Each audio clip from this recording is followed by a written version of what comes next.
I don't know if you guys ever heard of Jimmy Savile, but he was actually one of the most famous people in the history of England, the UK. And after he died, it came out that he was actually England's worst pedophile. Listen to this, and I'll get back with you on the other side. The only institution facing allegations about Jimmy Savile, also carrying out investigations, are organisations that cared for some of the most vulnerable people in society, including the most secure hospital in the country. At Stoke Mandeville and Leeds General, Jimmy Savile was given a bedroom and an office. At Broadmoor, Britain's high-security psychiatric hospital, he got his own set of keys. One former patient says the presenter was able to do exactly as he liked. Right, basically what he's saying is, since Jimmy Savile was such a huge celebrity in England, he, like many other celebrities, endorsed several charities. And he was a spokesperson for a psychiatric hospital and another hospital that was for disabled children. And he would actually use this position to sexually molest thousands of children that were in those institutions. During Savile's lifetime, sporadic allegations of child abuse were made against him, dating back to 1963. In a 1990 interview for The Independent on Sunday, Lynn Barber asked Savile about rumors that he liked little girls. Savile's reply was that, as he worked in the pop music business, the young girls in question don't gather around me because of me. It's because I know the people they love, the stars. I am of no interest to them. He was the host of a show called, what was it called? The Pop Chart, some show where pop artists in England performed. In April 2000, in a documentary by Louis Theroux, Savile acknowledged salacious tabloid people had raised rumors about whether he was a pedophile, and said, "I know I'm not." Also, Jimmy Savile has said on several occasions that he did not own a computer because he did not want people to think he was downloading child pornography.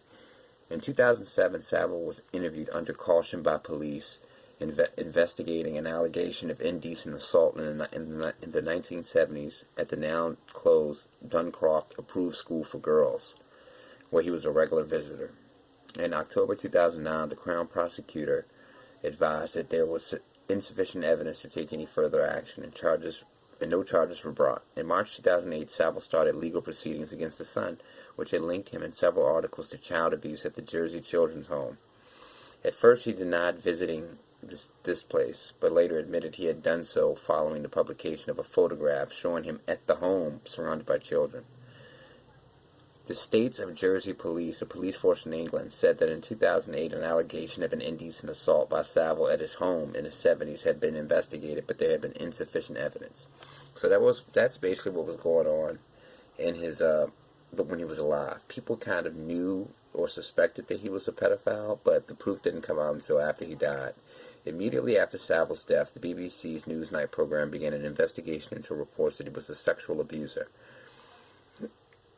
The anchors interviewed one victim on camera, and others agreed to have their stories told. The interviewees alleged abuse at Duncroft Approved School for Girls. The police had investigated allegations of abuse against Savile. Alright? In 2012, so basically, almost after 2012, almost after a year after his death, ITV said it would broadcast a documentary as part of its Exposure series, The Other Side of Jimmy Savile. The documentary, presented by Mark Williams Thomas, a consultant on the original Newsnight investigation, revealed claims up to 10 women, including one aged under 14 at the time, that they had been molested or raped by Savile during the 1960s and 1970s. Former professional wrestler Adrian Street described in a November 2013 interview how Savile used to go on and on about the young girls who wait in line for him outside his dressing room. He'd pick the ones he wanted and say to the rest, "Unlucky. Come back again tomorrow night." And, yeah. Within a month of the child abuse scandal emerging, many places and organizations named after or connected to Savile were renamed or had his name removed. A memorial plaque on the wall of Savile's former home in Scarborough was removed. So basically what happened is, this man had been molesting children for at least 50 years.